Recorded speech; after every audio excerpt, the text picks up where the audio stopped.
Integration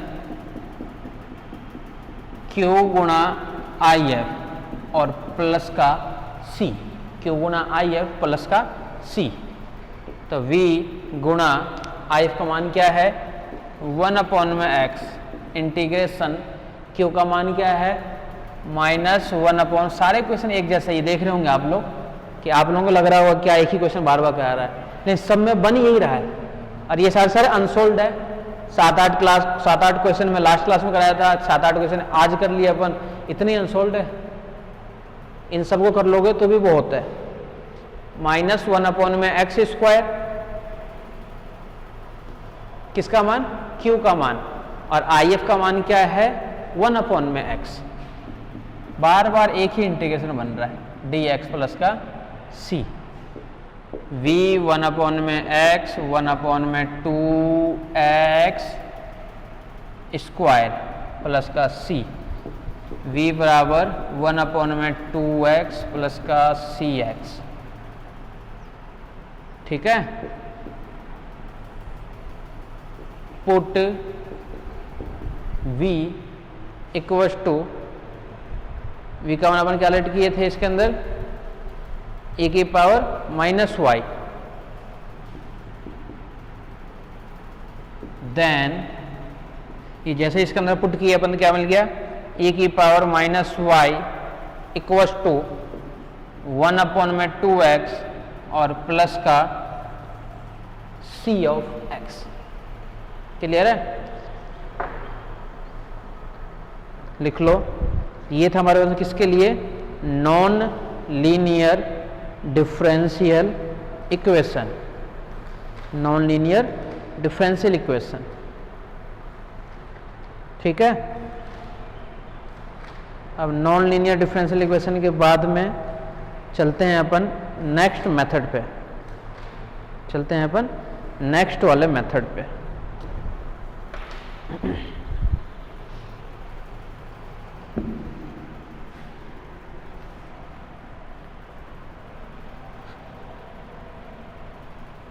अवकल समीकरण को हल करने के लिए कितने मेथड कर चुके हो, वेरिएबल सेपरेबल मेथड कर चुके हैं, वेरिएबल सेपरेबल के बाद में अपन कर चुके हैं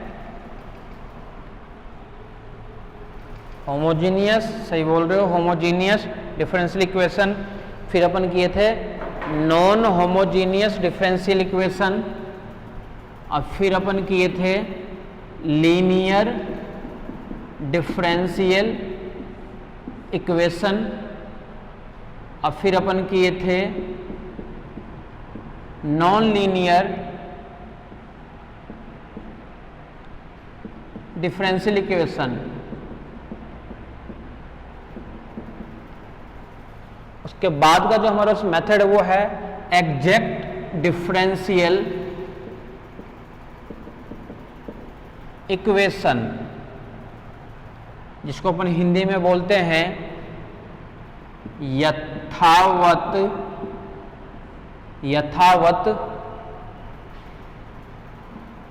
अवकल समीकरण, यथावत अवकल समीकरण। इसके बाद में एक और बचेगा मेथड हमारे पास में नॉन एग्जैक्ट डिफरेंशियल इक्वेशन। ठीक है, और नॉन एग्जैक्ट जो बचेगा उसके भी हमारे पास में 3 मेथड है, और इन सभी में से क्या होगा कि आपके पास में दोनों पार्ट का मैं मैटर करा रहा हूं, यानी ऊपर वाला भी अटेम्प्ट कर लोगे और नीचे वाला क्वेश्चन भी अटेम्प्ट कर लोगे, आप लोग दोनों पार्ट अटेम्प्ट कर लोगे आसानी से। क्लियर है, आ जाओ। हमारे पास नया टॉपिक है, वो है यथावत अवकल समीकरण। अब बताओ, वेरिएबल सेपरेबल हम क्या किए थे, सभी टर्म्स को कलेक्ट करके अलग अलग भेजिए थे, एक्स के टर्म्स को कलेक्ट करके एक तरफ, वाई के टर्म्स को कलेक्ट करके एक तरफ। फिर गए थे अपन होमोजीनियस पे। होमोजीनियस पहचानने का तरीका क्या था कि पावर इक्वल होनी चाहिए, या फिर x अपॉन में y और y अपॉन में x बार बार रिपीट होनी चाहिए, यानी एक बार से ज्यादा बार आनी चाहिए। या फिर अगर दोनों ही नहीं पता चले तो x की जगह पुट कर दो लैम्डा x, y की जगह पुट कर दो लैम्डा y। अगर सारे लैम्डा कॉमन होने के बाद में कैंसिल हो जाते हैं तो भी अपन कहेंगे कि वो समघात अवकल समीकरण है। समघात अवकल समीकरण के बाद में फिर अपन गए थे लीनियर डिफरेंशियल इक्वेशन, रैखिक पे। और लीनियर डिफरेंशियल इक्वेशन, रैखिक अवकल समीकरण दो टाइप की थी, एक तो था y में रैखिक और एक था x में रैखिक। अगर रैखिक होगा तो उसका सॉल्यूशन केवल दो स्टेप में अपन निकालते थे। सबसे पहले निकालते थे समाकल गुणांक का मान, जिसको हम बोलते थे इंटीग्रेटिंग फैक्टर, यानी IF का मान निकालते थे। उसके लिए फॉर्मूला क्या होता था, e की power integration of p dx, और फिर सॉल्यूशन निकालते थे y गुणा IF बराबर होल इंटीग्रेशन q गुणा IF। ठीक है, अगला जो अपने पास में है यथावत अवकल समीकरण। स्टैंडर्ड फॉर्म देखो, सबसे पहले मानक रूप, स्टैंडर्ड फॉर्म। तो यथावत पहचानने के लिए स्टैंडर्ड फॉर्म क्या है, देखो m dx plus n dy equals to 0। सबसे पहले तो ये होनी चाहिए m dx plus n dy बराबर 0 होनी चाहिए। Where here m is function of xy and n is function of xy, यानी m का मान xy में कुछ भी हो सकता है। ऐसा भी हो सकता है कि एक्स स्क्वायर, बस इतना रहे एक्स स्क्वायर dx।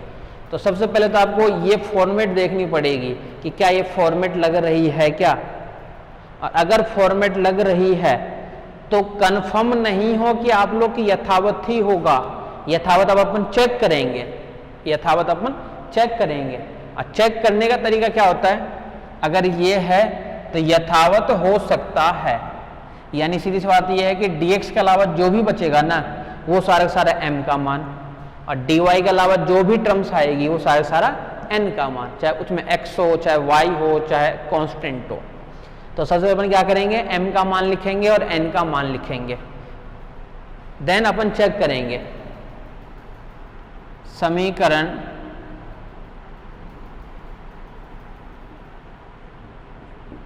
एक नेसेसरी कंडीशन है, समीकरण एक के यथावत होने के लिए, समीकरण एक के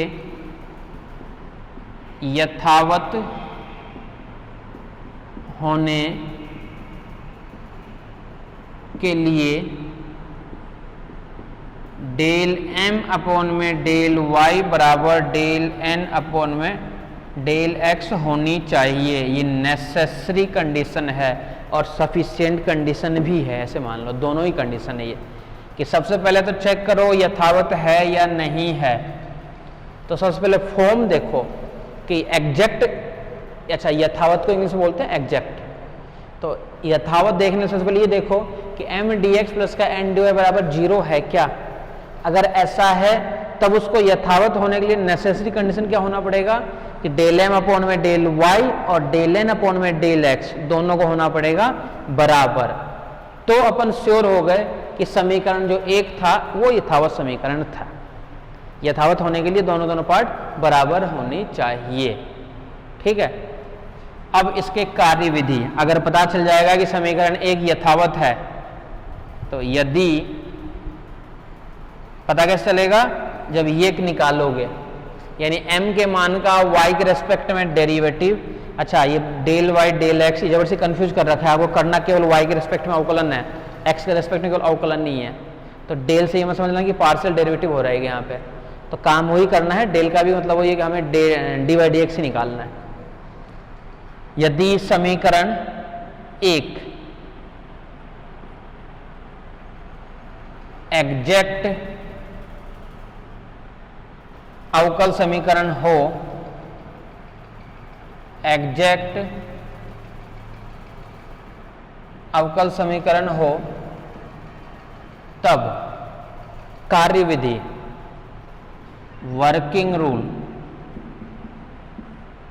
इस मेथड को करने से एक फायदा ये है कि पीछे के जो क्वेश्चन थे ना, जो हम कर चुके हैं, चाहे वो लीनियर का क्वेश्चन हो, चाहे वो होमोजीनियस का क्वेश्चन हो, चाहे वो नॉन लीनियर का क्वेश्चन हो, उन सभी क्वेश्चनों को भी हम इन वाले मेथड से कर सकते हैं।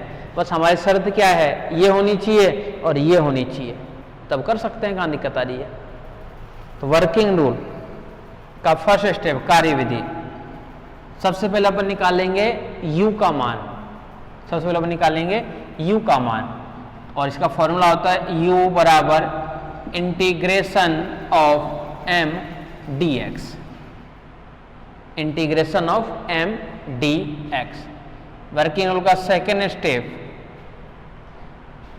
u बराबर जब x के रेस्पेक्ट में अपन इंटीग्रेशन करेंगे तो ध्यान रखना कि जो है y को अपन अचर मानेंगे, तो मैं नीचे लिख दूंगा ऐसे,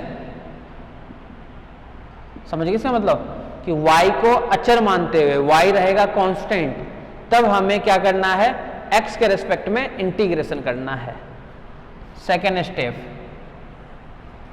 जो u का मान निकल करके आएगा उसका y के रेस्पेक्ट में अवकलन करना है, और यहां पे क्या रहेगा, x जो है वो रहेगा कांस्टेंट।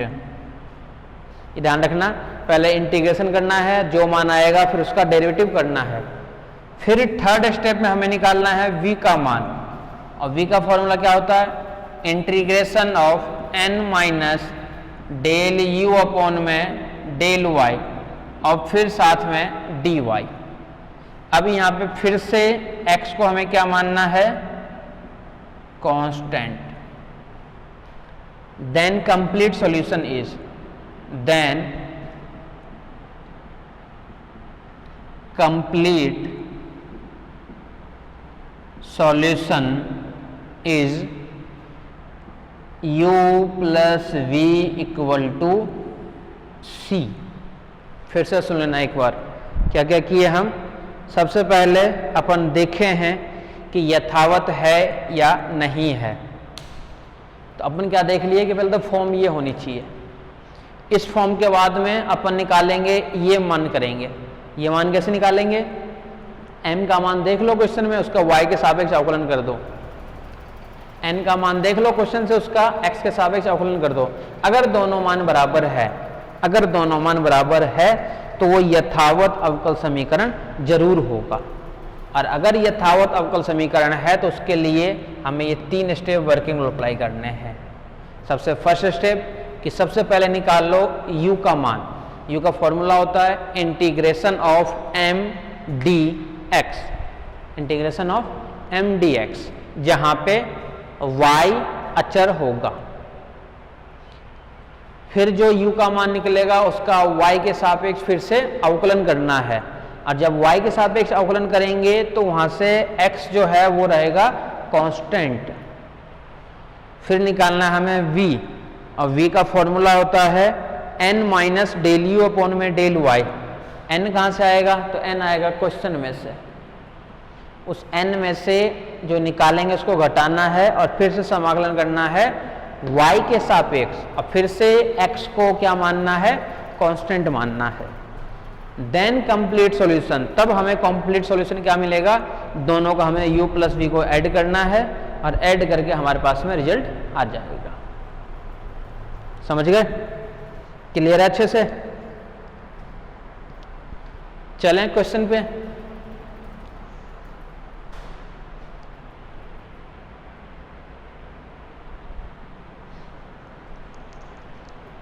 देखते रहना इसको बार बार।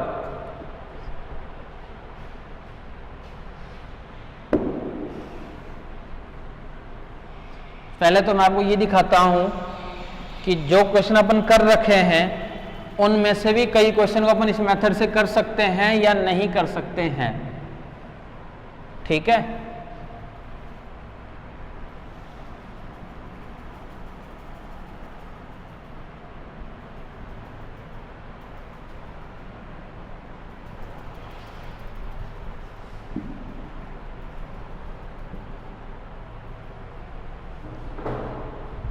आपको याद हो तो अपने एक क्वेश्चन किए थे ये होमोजीनियस में, सॉल्व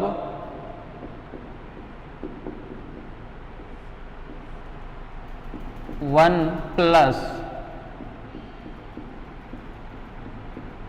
e की पावर x अपॉन में y dx प्लस e की पावर x अपॉन में y dx प्लस e की पावर x अपॉन में y 1 माइनस x अपॉन में y और फिर साथ में dy बराबर 0। किसी को याद हो तो अपन ये क्वेश्चन कर रखे थे लास्ट क्लास में। लास्ट मतलब कि जब अपन होमोजीनियस का किए थे अपन, ठीक है। तो इसको जब चेक करोगे ना आप लोग तो ये होमोजीनियस से भी सॉल्व होगा और होमोजीनियस से अपन सॉल्व कर चुके हैं, ठीक है। तो जैसे आप लोग ये क्वेश्चन में जाओगे तो अगर भूल गए होंगे तो होमोजीनियस वाले टॉपिक पे जाना अपने वीडियो क्लास में, और उस होमोजीनियस में इस क्वेश्चन को मैं सॉल्व करवा रखा हूं, उसको वहां से चेक करना। क्लियर है? अगर होमोजीनियस है सॉल्व, अच्छा होमोजीनियस क्यों नहीं होगा भाई, x अपॉन में y, x अपॉन में y, x अपॉन में y बार बार रिपीट हो रहा है, इसका मतलब क्या हुआ कि ये समघात अवकल समीकरण भी है। लेकिन समघात कैसा है, वो है dx अपॉन में dy फॉर्मेट का क्वेश्चन है। बताया था कि एक ही क्वेश्चन ये जो है ये जस्ट अपोजिट क्वेश्चन है, इसको मैं रैखिक से करना चाह रहा हूं, ठीक है। तो रैखिक से करने के लिए देखो अपन क्या करेंगे, यहां सबसे पहले m का मान लिखो, फॉर्मेट क्या होता है m dx और ये n dy बराबर 0। तो यथावत हो सकता है, अभी कंफर्म नहीं है, ठीक है। तो अपन यथावत की जांच करेंगे। तो यथावत की जांच सबसे पहले m का मान क्या मिल गया यहां से 1 प्लस e की पावर x अपॉन में y, और n का मान निकल गया e की पावर x अपॉन में y 1 माइनस x अपॉन में y, ठीक है। यथावत कभी श्योरिटी नहीं है, श्योरिटी कब होगा जब डेल m अपॉन में डेल y और डेल n अपॉन में डेल x आ जाए बराबर। इसे हम यथावत यानी एग्जैक्ट यथावत अवकल समीकरण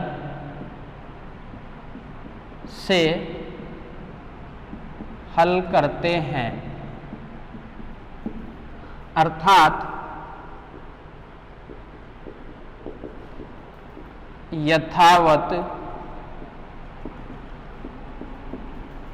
होने के लिए, यथावत होने के लिए डेल m अपॉन में डेल y बराबर होना चाहिए डेल n अपॉन में डेल x, ठीक है। Now we solve using exact method, ठीक है। और एग्जैक्टली नेसेसरी कंडीशन क्या है कि ये होनी चाहिए। अब निकाल लेते हैं कि डेल m अपॉन में डेल y का मान 1 का तो 0, इसका y का e की पावर x अपॉन में y एज इट इज, फिर x अपॉन y का y के रेस्पेक्ट में कर रहे हैं तो x as it is 1 upon y का क्या मिलेगा माइनस का 1 अपॉन में y स्क्वायर। क्लियर है? इसको अपने क्या लिख सकते हैं, माइनस बाहर निकाल करके e की पावर x अपॉन में y और x अपॉन में y स्क्वायर, ठीक है। इसका नाम डाल देते हैं समीकरण नंबर 1। अच्छे से देखते रहना, आराम आराम से निकालिए कौन सा मान, डेल m अपॉन में डेल y का मान। अब अपन किस पे जाएंगे, डेल n अपॉन में del of x, del n upon में डेल ऑफ x का मान। इसका करना है x के रिस्पेक्ट में, यहाँ पे भी x बैठा हुआ है और यहाँ पे भी x बैठा हुआ है। इसके अंदर फॉर्मूला कौन सा लगेगा, u डॉट v का। तो सबसे पहले मैं इसको एज इट इज कर रहा हूँ, यानी e की पावर x अपॉन y को एज इट इज, अंदर वाले पार्ट का x के रेस्पेक्ट में क्या मिलेगा, इसका 0 माइनस यहाँ से मिलेगा 1 अपॉन में y, फिर प्लस ब्रैकेट में 1 माइनस x अपॉन में y, ये तो एज इट इज रहेगा, ये तो एज इट इज रहेगा। और इसका x के रेस्पेक्ट में कहाँ गया, ये रहा, तो e की पावर x अपॉन y का x के रिस्पेक्ट में क्या होगा, एक बार तो होगा e की पावर x अपॉन y, किसके रेस्पेक्ट में कर रहे हैं अपन, x के रेस्पेक्ट में, तो x का 1 और फिर से क्या मिलेगा 1 अपॉन में y। क्लियर है? इसको हम मल्टीप्लाई करते एक टर्म्स क्या मिलेगा, माइनस e की पावर x अपॉन में y अपॉन में y, प्लस ये जब 1 से गुना होगा तो क्या मिलेगा, e की पावर x अपॉन में y अपॉन में y, माइनस x अपॉन में y और y स्क्वायर और e की पावर x अपॉन में y, ये और ये हो जाएगा कैंसिल, बराबर क्या आएगा, माइनस का x अपॉन में y स्क्वायर e की पावर x अपॉन में y स्क्वायर। ये हो गया समीकरण नंबर 2। समीकरण 1 व समीकरण 2 बराबर है, अतः यह अवकल समीकरण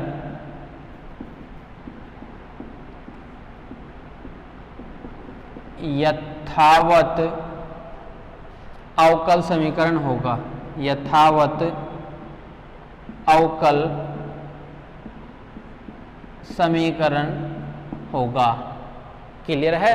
तो देखो इसको अपन होमोजीनियस से भी सॉल्व किए थे और अब ये यथावत वाले से भी सॉल्व हो जाएगा, ये यथावत वाले से भी सॉल्व हो जाएगा। क्लियर है? ठीक है। अब अगर यथावत वाले से अगर ये सॉल्व होगा तो अब हम किसका मान निकालेंगे, u का मान निकालेंगे। Equation 1 equal to equation 2, it means equation is exact differential equation. Then now we find u equals to integration of m dx। उसी को मैं हिंदी में लिख रहा हूं। अब हम u का मान ज्ञात करते हैं। अब हम u का मान ज्ञात करते हैं, अर्थात u equals to integration of m dx। u equals to integration m का मान क्या है, ये है 1 प्लस e की पावर x अपॉन में y, 1 प्लस e की पावर x अपॉन में y और साथ में dx।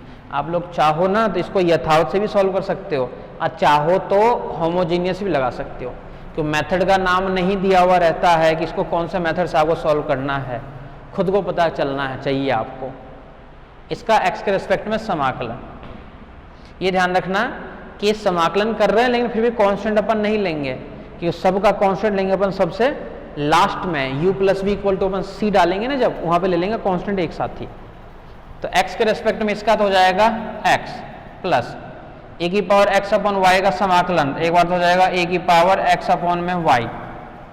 ठीक है, x का समाकलन x के रेस्पेक्ट समाकलन, तो x का जो गुणांक है 1 अपॉन में y जो है वो आएगा नीचे 1 अपॉन में y। तो इसको अपन ऐसे लिख सकते हैं, देखो x प्लस ये y आ जाएगा ऊपर, यानी y e की पावर x अपॉन में y। ये मान किसका निकल गया, u का मान निकल गया हमारे पास में, ये मान। ठीक है, यहां तक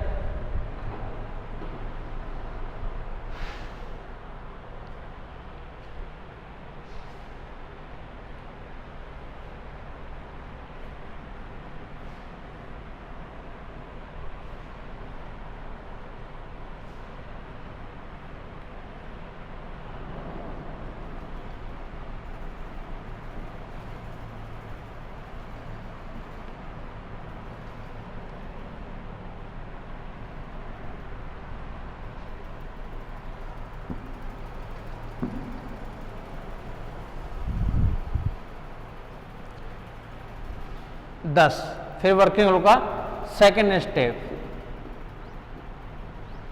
क्या निकालना है, डेल यू अपॉन में डेल वाई। समाकलन किए हो तो यहाँ पे लिख सकते हो y constant, del u upon में डेल वाई के रेस्पेक्ट में फिर से अब करना है अवकलन। इसका नाम डाल दो 3 नंबर। अब हम समीकरण 3 का लिख सकते हो, लिखना चाहो तो थ्योरी। अब हम समीकरण 3 का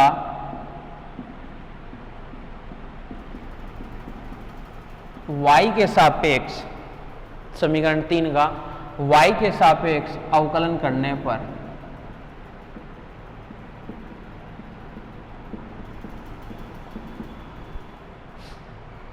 y के सापेक्ष अवकलन करने पर यह है वर्किंग रूल का second step, del u by del y. y के रेस्पेक्ट में अवकलन, तो इसका तो हो जाएगा 0, यहाँ पे लगेगा u डॉट वी। तो u डॉट वी में एक बार तो y को एज इट इज e की पावर x अपॉन y का e की पावर x अपॉन में y, अवकलन कर रहे हैं किसके रेस्पेक्ट में, y के रेस्पेक्ट में। तो और क्या आ जाएगा साथ में, x अपॉन में माइनस का 1 अपॉन में वाई स्क्वायर। क्लियर है। फिर से e की पावर x अपॉन में y एज इट इज, और किसका करना था, y का, y के रिस्पेक्ट में क्या मिलेगा, 1 मिलेगा। इसका नाम डाल दिए इक्वेशन नंबर 4। ठीक है, और सही से लिख देते हैं इसको, डेल यू अपॉन में डेल ऑफ y बराबर माइनस एक y तो कट जाएगा, माइनस x e की पावर x अपॉन में y अपॉन में ये y, और प्लस e की पावर x अपॉन में y। क्लियर है। अब किसका मान निकालेंगे, वो निकालेंगे v के लिए। ठीक है, तो नाउ वी फाइंड v। इसके लिए थ्योरी लिखनी पड़ेगी। अब हम v का मान ज्ञात करते हैं।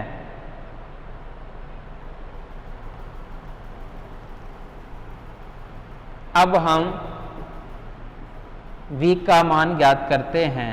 अब हम v का मान ज्ञात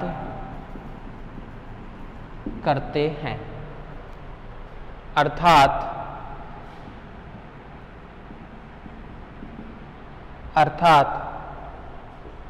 v बराबर, फॉर्मूला क्या बन जाएगा, integration n minus del u upon में del y, n minus del u upon में डेल वाई डी वाई, और x कांस्टेंट, x जो रहेगा वो रहेगा कांस्टेंट। ठीक है,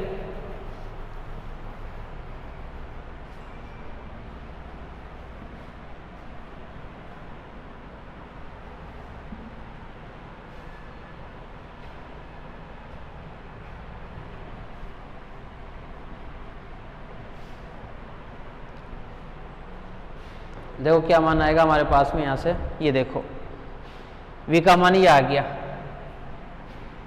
v बराबर इंटीग्रेशन n का मान, क्वेश्चन में देखो n का मान क्या था, e की पावर x अपॉन में y ब्रैकेट में, e की पावर x अपॉन में y ब्रैकेट में 1 माइनस x अपॉन में y n, फिर माइनस डेल यू अपॉन में del y, minus del u upon में डेल वाई का मान क्या है, ये माइनस माइनस माइनस कर दो इसको प्लस, ये तो हो गया प्लस x अपॉन में y और e की पावर x अपॉन में y, और माइनस e की power x upon y, minus e की पावर x अपॉन में y, किसका, d ऑफ x का। समझ गए क्या कर दिए। सबसे पहले अपन निकाल लिए u का मान, u का मान निकालने के बाद में उसी u का अपन कर दिए y के सापेक्ष अवकलन, उससे हमारे पास किसका मान निकल गया, डेल यू अपॉन में डेल y का मान हमारे पास में निकल गया। ठीक है, फिर क्या निकाल दिए, फिर हम पहुंच गए v पे। v का जो फॉर्मूला होता है उसको अपन पुट कर दिए। इंटीग्रेशन मल्टीप्लाई करोगे तो क्या मिलेगा, e की power x upon y minus x upon y e की power x upon y plus दूसरा मान भी अपने को इसके अंदर पुट करना है।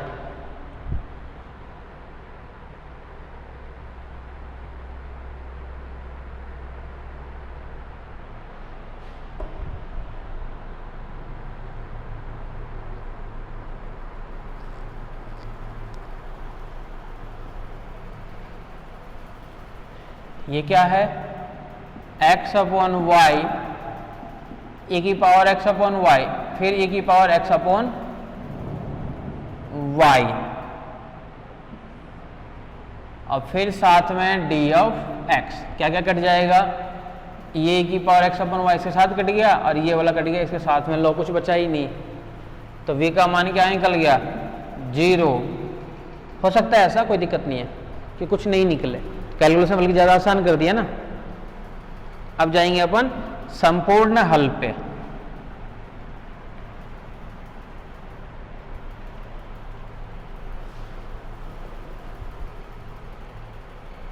यहां पे लिख देता हूं। अब हम कंप्लीट सॉल्यूशन फाइंड करते हैं। संपूर्ण हल ज्ञात करते हैं। अब हम संपूर्ण हल ज्ञात करते हैं। जब संपूर्ण हल पे जाओगे तो फॉर्मूला क्या होता है, u plus v equal to c। u का मान क्या है, u तथा 3, इसको नाम डालिए 4 नंबर, u तथा v का मान समीकरण 4 में रखने पर u का मान तो क्या है, x प्लस वाई e की power x upon y, plus का v की जगह 0 इक्वल टू c, यानी x प्लस वाई e की पावर x अपॉन वाई बराबर c। तो क्वेश्चन किसका था हमारे पास में, ये होमोजीनियस डिफरेंशियल इक्वेशन का ये हमारे पास में क्वेश्चन था दिया हुआ। ठीक है, इसको हम कल कौन सा मेथड से लिए, तो इसको हमने कर लिया कि अगर ये होमोजीनियस से नहीं करना चाहें अपन, अगर होमोजीनियस अपन नहीं करना चाहें तो फिर अपन इसको किस वाले मेथड से कर लिए, इसको अपन बना दिए एग्जैक्ट डिफरेंशियल इक्वेशन। इसको अपन बना दिए एग्जैक्ट डिफरेंशियल इक्वेशन। और अगर ये एग्जैक्ट डिफरेंशियल इक्वेशन बन गया तो एग्जैक्ट डिफरेंशियल इक्वेशन बनने के बाद में जो भी एग्जैक्ट की कंडीशन होती थी वो कंडीशन लगा दिए। अब एग्जैक्ट की कंडीशन के लिए क्या कंडीशन दी अपन, डेल m अपॉन में डेल y और डेल n अपॉन में डेल ऑफ x।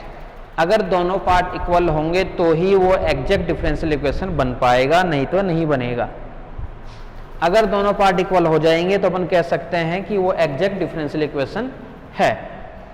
और अगर एग्जैक्ट डिफरेंशियल इक्वेशन है तो अपन फाइंड किए सबसे पहले u का मान, और u के लिए फॉर्मूला क्या लगा दिया अपन, इंटीग्रेशन ऑफ m dx।